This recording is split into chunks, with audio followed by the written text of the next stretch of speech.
धाराशिव जिल्ह्यात खरीप हंगाम जो आहे तो अगदी तोंडावरती आला आणि खरीप हंगाम तोंडावरती आल्यानंतर एक मोठं संकट शेतकऱ्यासमोर किंवा या ट्रॅक्टर चालकासमोर येऊन उभारलं आहे.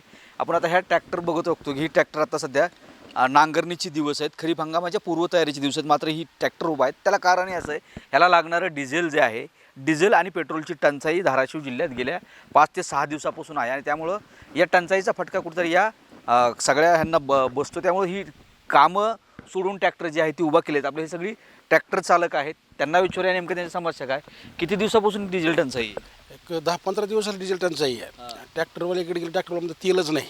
नांगरायचं सगळं रानातल्या मशागती बंद पडल्यात. तुमचं कामच बंद आहे? हां, सगळंच बंद आहे. रोज आम्ही त्याची गाडी घेतो, त्यामध्ये तेलच मिळत नाही. होय, बरं. मग ती शेतकऱ्याची अडचण आहे.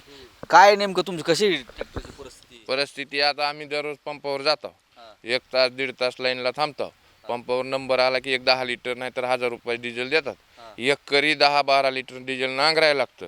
मग हर एक शेतकरी आरडतो की बाबा आमचं नांगर, पण डिझेलच मिळेना तर कसं नांगरण करायचं? कुणाचं रोटर असेल, कुणाचं मोगडण असेल, ही सगळ्याच्या अडचणी 10 ते 15 दिवस झालं चालू आहेत. आता चेक केलं आहे का गाडी तुझ्या? नाही ना. मग आता आता काय पंपावर द्यायला झालं डिझेल. पंपावर देण्यात आले डिझेल. काय सांगाल, कशाची अडचण आहे नेमकी, किती दिवसापासून अडचण आहे, कसा आता सामना करायचा सगळ्या? 7 दिवस झालेले आहे. डिझेल पंपावर बी काही दिना झालेत. दिलं तर 1000 रुपयाचं देतात फक्त. ती शेतापर्यंत बांधापर्यंत बी जात नाही तेवढं ते डिझेल. काय करायचं सांगा मग. बरं, आता मोगडणीचे बिगडणी सगळी कामं सगळे पण डिझेल वाचून राहिलेले आहेत. आपल्याला माहिती आहे की आधुनिकतेची कास धरत सरकारनं किंवा राज्य शासनानं अनुदानात ट्रॅक्टर दिली.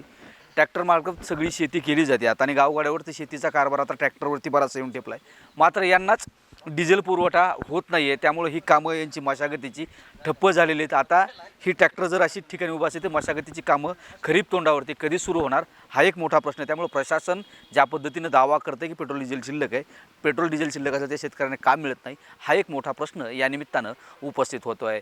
सागर जाधवसह बालाजी निळफळ, न्यूज 18 मराठी, धाराशिव.